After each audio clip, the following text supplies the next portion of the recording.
Et bonjour à tous. Alors aujourd'hui, on va parler des invocations de l'Atlantide, et plus particulièrement des 4 nouveaux héros en costume qui sont sortis il y a pas longtemps. Moi, je trouve que c'est super cool, vu que les héros de la saison 2, ils ont des stats qui sont pas très ouf. Bah, du coup, je trouve que c'est super bien, du coup, de permettre de la booster, de leur mettre un peu au goût du jour. Bon, après, ils sont pas du tout à la hauteur de la saison 4, hein, mais ils sont plus dans l'ordre des héros d'Euro du mois 796. Là, sur Hangar, par exemple, Balbar, par exemple, il est ben, exactement pareil, 796. Voilà, c'est exactement pareil. Alors que si on voit Bertilla, qui est héros du mois, mais de janvier de cette année, donc le tout premier, 784. Donc là, pareil, du coup, on peut voir qu'il y a une augmentation de puissance. Donc c'est plutôt bien. Là, on rappelle sa version normale, donc Ariel, 5 étoiles, soigneur bleu, en vitesse moyenne, avec des stats plus orientées vers la défense, même si son attaque est assez correcte, des PV qui sont moyenne basse, on va dire, mais ça reste assez potable. De classe Ecclésiaste, donc du coup, il avait une probabilité de résister aux effets qui bloquent la régénération de mana ou qui la réduit. Donc en tant que soigneur, être Ecclésiaste, c'est très très bien. Avec en plus, il y a d'autres familles de l'Atlantide avec elle. Donc par exemple, Poséidon, Portée, Triton ou autre, pourrait gagner aussi un peu plus de défense. Donc du coup, elle resterait 40% de santé de tout le monde, tous les alliés. Chacun d'eux, en plus, avait 24% de génération de mana pour 4 tours et purifie les effets négatifs de tous les alliés. Donc 40%, c'est vachement pas mal. Par exemple, s'il faisait un héros qui avait, par exemple, 1500 PV, si 1500 PV, par exemple, 40%, ça équivaut plus ou moins à entre 600 et 650. Donc c'est pas mal. Sachant que si vous avez en plus des troupes qui boostent l'argent de santé ou alors d'autres héros qui la boostent, vous pouvez vous booster pas mal, la moitié facile. Très élevé, donc c'est plutôt bien. Et son costume, elle passe à sorcier.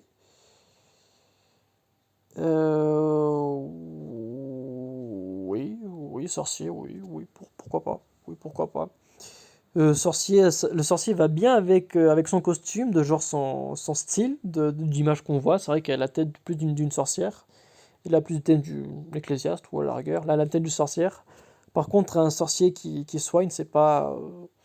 Va avoir des. Enfin, moi, je vois pas trop l'intérêt d'avoir des soigneurs qui ont des classes de ce genre, des classes, j'ai envie de dire, offensifs. Après, quand elle était ecclésiaste, elle avait une chance d'empêcher que les ennemis lui débuffent du mana. Là, du coup, elle est sortie. Maintenant, du coup, c'est l'inverse. Avec les tuiles, elle aura une chance de réduire la réduction de mana de 50% pendant 2 tours des ennemis. Du coup, elle passe de se protéger contre le debuff de mana à pouvoir en infliger contre les alliés ou les ennemis. Donc, c'est de l'opposé total. Pourquoi pas? Je suis pas très fan, mais c'est une strat comme une autre. Pourquoi pas? D'ailleurs, elle augmente un peu plus son attaque et elle perd en défense en PV. C'est dommage. C'est dommage. J'aurais bien voulu qu'elle reste plus défensive. Donc là, elle est stat plus généralisée, on va dire. D'ailleurs, bon, costumes d'ailleurs qui sont de 3-3-6-1. Oui. Oui. J'aurais bien voulu que le costume soit un peu plus élevé. Ça aurait été sympa. Après, plus élevé, ça leur a mis à la même hauteur que des héros de saison 3, je pense. Donc peut-être que les jeux ne voulaient pas qu'il soit aussi fort que la saison 3. Mais déjà à la hauteur des héros du mois, ce qui est déjà pas mal. Toujours moyen, rituel des profondeurs, booste la santé de tous les alliés de 520. Alors ça c'est génial. Imdal, je crois qu'il en fait 500 de tête, si je dis pas de bêtises. Il est en lent. Et elle est en moyenne, elle booste de 520, donc c'est super bien, donc c'est excellent. Tous les alliés récupèrent une quantité modérée de mana sur 4 tours. Donc là, on passe de plus 24% de régène à un boost de modéré de mana sur 4 tours. Si je dis pas de bêtises, j'avais comparé une fois la quantité modérée de mana sur 4 tours. Dans le cas où c'est la même chose que Gromp. Non, Gromp, c'est une petite quantité. Gromp, la petite quantité, ça équivalait au lien élémentaire qu'avaient les héros du mois. Fait mon tour de mana, c'était exactement pareil. Donc là, du coup, quand ça dit. Hop. Quand ça dit une quantité modérée, ça doit être un peu plus élevé que le lien élémentaire, je pense. Donc c'est sympa. Par contre, avec un EBF, ça part du jour au lendemain, mais c'est sympa, c'est quand même cool. Et purifie toujours les effets négatifs de tous les alliés. Alors, c'est sympa, c'est cool, juste que du coup, en soignant, elle va donner largement plus de 520, suivant le pourcentage de PV que vous avez. Elle va largement donner plus. Par contre, ce qui est bien, c'est que là, du coup, 520, c'est que même si vous avez presque les PV au bloc, du coup, elle va en rajouter en plus. Donc, pourquoi pas, c'est deux stratégies différentes. Les deux me plaisent. Perso, si je l'aurais eu, j'aurais pas dit non, parce que j'ai aucun héros qui bouge la santé, en tout cas, pas encore. Mais je sais pas. Je ne saurais pas dire qui est le mieux, parce que les deux sont totalement différents. Les deux sont défensifs, clairement. La première, elle est vraiment plus défensive, autant toute l'équipe est elle-même. Tandis que l'autre, elle est un peu plus offensive par rapport à sa classe et à ses stats. Mais voilà. Mais elle reste une très très bonne héroïne, que ce soit dans un costume comme dans l'autre, elle reste très très bien. Je suis toujours preneur. Hop, hop, c'est un héros du mois aussi il y a longtemps. Poséidon, qui était de base. Ah, lui, il a 800 de puissance, mais il l'a en plus boosté. Donc c'est pas mal. Qui est de base combattant, 450%, avec une résistance contre l'effet négatif, et ceux qui bloquent une compétence spéciale pour 3 tours, qui est justement aussi des classes de l'Atlantide, et qui est un peu ressuscité parce qu'il est des classes de combattants. Il passe du coup à Ranger, ok. L'attaque baisse de 10, la défense elle baisse de 1, les PV augmentent de plus ou moins 50. Donc c'est plus ou moins la même chose.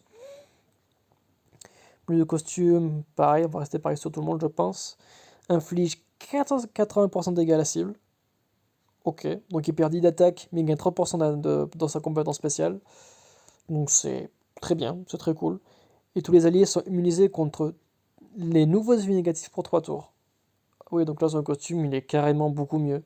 Et là, sa CS, il inflige moins de dégâts. Il est immunisé contre certains effets négatifs. Là, sa CS fait plus de dégâts, immunisé contre tous les effets négatifs. Donc là, c'est clairement beaucoup mieux. Là, son costume, il est clairement mieux. Il a une dégaine assez space. Enfin, là, on dirait vraiment genre Poséidon, genre le Poséidon typique qu'on peut s'imaginer. Là, celui-là, je sais pas, son frère jumeau, ou son père, ou son grand-père, mais je sais pas. Après, il est dans les mêmes ordres de couleurs que Ariel. Ils ont tous des couleurs plus dans le foncé, plus des couleurs d'automne, j'ai envie de dire. Donc peut-être que ce sont des. Bon, après, on est en automne, donc peut-être qu'il sort justement pour l'occasion. Voilà. Par contre, sa CS, elle est clairement mieux. Je dis oui, je dis clairement oui. Combiné avec Ariel, ben justement, ça va pouvoir, si vous avez, par grande chance, vous avez les deux, ben du coup, ben voilà, vous avez gagné le gros lot, 5% de défense. Bon, c'est pas énorme, mais si j'ai un bon début, comme ça va équilibrer le petit manque. De tête, ça fait genre plus 20 ou plus 30. C'est genre l'équivalent d'un emblème en plus de défense. Donc c'est assez sympa. Il reste un très bon héros, très bon sniper, qui en plus va produire le level négatif, c'est très bien. Il a toujours une bonne place. Ensuite, on a qui d'autre? Hop, Ursena, qui avant était classe sorcier, donc on a décrit tout à l'heure. Qui est aussi de l'Atlantide, t'as à croire qu'ils ont fait tous ceux de la famille de l'Atlantide d'un seul coup presque. Vitesse moyen, 780 d'attaque, 150 de défense, 1350 de PV. Ok, 130 à tout le monde, 260 s'il a plus 50% de PV à la cible. C'est pas mal, sachant que c'est vitesse moyenne, il y a des chances, lorsqu'elle enclenche pour la première fois, que les ennemis n'aient pas encore trop de PV enlevés. Donc elle peut potentiellement faire 260% sur tout le monde en moyen, sachant qu'elle a 580 attaques de base. C'est pas mal du tout. Elle fait des dégâts supplémentaires contre le sacré, donc c'est toujours bien. Et tous les alliés renvoient les effets appliqués ainsi que les autres effets négatifs de compétences spéciales de type sacré pendant 4 tours, l'équivalent de 115%. Ok. Donc assez connu, très sympathique. Son costume, elle passe de sorcier à druide. Ok. Ok, druide, donc elle gagne 10 de défense, elle gagne 11 de PV, donc elle perd 11 d'attaque. Donc elle gagne plus de ce qu'elle perd, donc c'est cool. Elle est axée légèrement plus défensif, mais c'est basiquement la même chose. Elle est druide, donc ça peut avoir plus de survivabilité du coup, donc elle peut avoir un petit sbire. Pourquoi pas? Pareil, druide, ça va bien avec son skin, avec son image, mais par contre sa CS, je vois pas le rapport avec sa CS, mais avec son image, oui. À la rigueur, pourquoi pas? CS qui est d'ailleurs exactement la même, 130, 260, on les renvoie.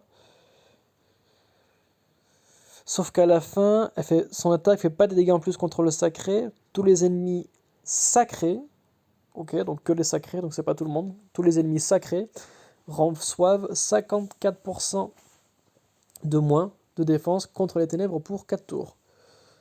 C'est cool. C'est pas mal. Du coup, si elle refait son attaque une deuxième fois, ça fera l'équivalent de la même chose. En termes de CS, en termes de tuiles, contre un titan, ça peut être excellent. Après, elle est en moyenne, mais ça reste bien. Ça reste excellent. Elle garde le renvoi, donc c'est très bien. Titan, je la vois très très bien. Elle reste une bonne perso, j'aime bien. Je courrais, j'irai pas courir après, même si elle est pourtant assez cool. Parce que je vois pas trop où est-ce que je pourrais la caser. Enfin, j'ai juste pas pensé. Et vu que je l'ai pas beaucoup croisée, du coup, je ne suis pas trop familiarisé avec elle. Mais en tout cas, en lisant sa CS et ses stats, c'est très potable. Je suis preneur. Et pour terminer, on a, reste là, Kageburado. Bah, c'est lui qui est la famille de Sakura, qui va avoir la génération de mana en plus, sachant qu'il est déjà de base très rapide. Donc là, oh oui, là il peut, il peut facilement mettre les bouchées doubles. Alors de base, c'est un barbare. Donc, oui, pourquoi pas, qui peut causer du saignement. Oui, pourquoi pas. Je trouve ça donné. 803 d'attaque. Excellent. 635 de défense. Ouais, bof. 1320 de défense de PV. Les deux derniers, c'est la moyenne basse, on va dire. Donc très rapide, excellent. Retire bonus de la cible. Et ensuite, inflige 225% de dégâts à la cible. Ou 450 s'il en reste plus de 50% de PV de la cible. Donc c'est un sniper dans le cas où on entame des PV de personnes qui sont encore au max. Mais son problème par contre c'est que s'il a déjà pas beaucoup de santé, il va causer très peu de dégâts. 225, c'est pas énorme. Après il retire quand même les bonus de la cible, il a une base d'attaque de 803. Donc c'est cool. Mais il est bien dans certains débuts, par exemple contre les titans. Au début des titans, par exemple, il va être une tuerie, ça va être excellent. Par contre, quand le titan a moins de 50% PV, ben là, il va être bof. Donc voilà, c'est un peu ce que je pense de lui, de la version normale. En costume, il passe à paladin. Pourquoi pas? Pourquoi pas? Du coup, il peut avoir plus de défense, du coup, il peut survivre plus longtemps. Il gagne justement 15 de défense et 17 PV. Il perd par contre 21 d'attaque. Donc ok. Il est clairement plus orienté défense. De peu, c'est presque pareil, mais un peu plus. Frappe du scarabée. Bon, il s'expliquerait un peu son armure. Il retire toujours bonus de la cible. Il inflige 320 de dégâts à la cible. Ok, donc du coup, là par contre, il est plus sniper. Il est entre les deux. C'est clairement coupé entre les deux, 320. Oui, bah c'est clairement ça, 320, c'est pas mal. Je l'aurais mis à 350 perso, ou 340, pour faire genre un peu plus élevé, pour vraiment bien faire au milieu. En 320 très rapide, c'est pas dégoûtant. Mais qui retire le bonus de la cible. Et en plus de ça, elle est immunisée contre les nouveaux bonus. Donc c'est excellent. Et elle reçoit au moins 34% de défense pour 2 tours. D'accord, donc vu qu'en plus il est en très rapide, bien que ce soit que 2 tours, si vous avez de la chance, si le puzzle est avec vous, vous pourrez du coup le faire 2 fois pendant qu'il est toujours sous moins 34% de défense pendant 2 tours. Là du coup ensuite quand vous le frappez, ça va équivaloir plus ou moins à ces 450. Plus ou moins. Mais c'est pas mal. C'est pas mal. Mais surtout ce qui est bien c'est que du coup, je pense surtout principalement à Hero par exemple, au sanglier de la saison 2, de la saison 3, pardon, j'ai oublié son nom. Mais du coup, lui, il bloque nos bonus. Ça veut dire que par exemple, s'il lance sa CS, ben, du coup, il ne pourra pas être casse-pied avec son bonus d'attaque. Donc c'est pas mal. J'aime beaucoup l'héros qui retire les bonus de la cible et en suivant, bloque les nouveaux bonus. Je trouve que c'est un très très bon combo. Et le fait qu'il soit très rapide, ça permet de viser justement un rang en particulier. Donc je trouve que c'est très très bien. Je pense à Brume en costume, qui fait ça sur tout le monde. Apparel, je vois pas qui est d'autre. Mais je trouve que c'est excellent. Il est très très bien. Sans compter qu'en plus, suivant qui vous avez, il peut être plus rapide. D'autant plus que, si je dis pas de bêtises, ils ont aussi amélioré cette madame qui maintenant inflige aussi 180% à tout le monde. Avant, elle faisait pas ça. Avant, elle avait toujours ces petits renards, etc., qui étaient assez casse-pieds. Lui, maintenant, elle fait de dégâts. Donc, c'est pas mal. Donc, si vous avez, par exemple, elle et lui, par exemple, vous avez un très bon duo, écoutez. Parce qu'en plus, là, lui, il est beaucoup plus axé défense. Hop. Il y a elle qui donne 56% de chance d'esquiver les compétences spéciales. Donc c'est cool. Ils auront tous les deux un peu plus de régène de mana. Du coup, c'est cool. Plus 2, bon, c'est pas énorme, hein. Mais c'est le cumul de plusieurs petites choses qui font qu'on arrive à des grands changements. Faut toujours prendre en considération. Seulement que là, il y aura que plus 2. Mais que son costume, du coup, il sera joué aussi à plus 1. Donc ce sera un plus 3% déjà au total. Et ça peut augmenter très vite quand on fait toutes les petites choses. Donc c'est pas mal. Et sachant qu'Inari, pour parler d'elle, tant qu'on y est, classe voyou, donc elle peut esquiver, donc c'est pas mal. Elle a une défense qui est pitoyable pour un 5 étoiles. Par contre, elle a une attaque qui est vachement bien. Donc c'est clairement d'un héros offensif. Avec 1312 PV. Donc à 813 d'attaque, 103% de tout le monde en moyen. C'est pas mal, c'est pas dégoûtant, c'est même très bien. Et à chaque fois que personne réussit à esquiver grâce à l'augmentation spéciale, il y a un petit sbire renard qui hérite de 8% de PV et 30% de l'attaque du lanceur. Donc c'est clairement un héros qui a accès à l'attaque. Et à chaque fin de tour, le héros gagne 7%. Ouais, donc il est excellent. Du coup, c'est vraiment cette héroïne, elle est vraiment très très bien avec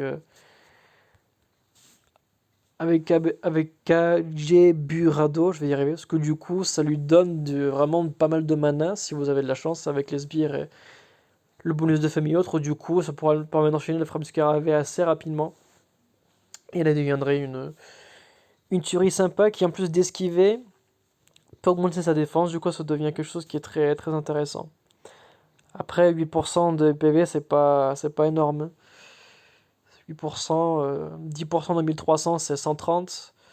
Donc 8%, ça doit avoisiner les 100 PV, plus ou moins. Donc c'est pas... Le sbire, il peut quand même mourir assez facilement. Genre en une tuile, une bonne tuile, ou alors une bonne tuile, il est mort, si c'est pas un élément. Ou alors 2 tuiles. 2 tuiles max, le baiser par contre il est mort, c'est pas énorme. Voire 3 si vous avez une attaque qui est assez faible, ou alors si c'est par exemple contre le sacré, peut-être qu'elle va résister à la rigueur. Mais c'est pas mal. Si vous combinez par exemple elle avec Frost, qui va en plus booster les PV des sbires, et leur attaque aussi déjà, qui est de base très élevée, là par contre ça peut commencer à être intéressant. Il y a de quoi faire une bonne synergie.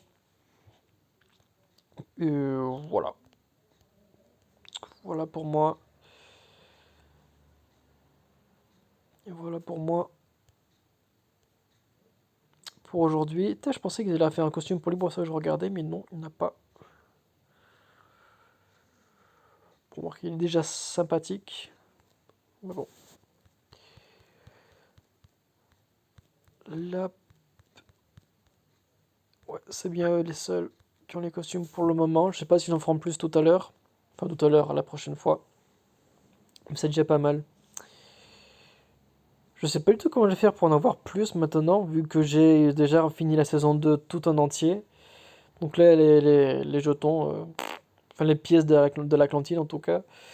À pas avoir de la chance en vaquant les dragons d'Orichalque, je vais un peu bloquer. J'ai fait mes 5 invocations il y a quelques jours et j'ai pas rien eu d'extraordinaire. Donc, ouais, donc c'est pas bon de suite.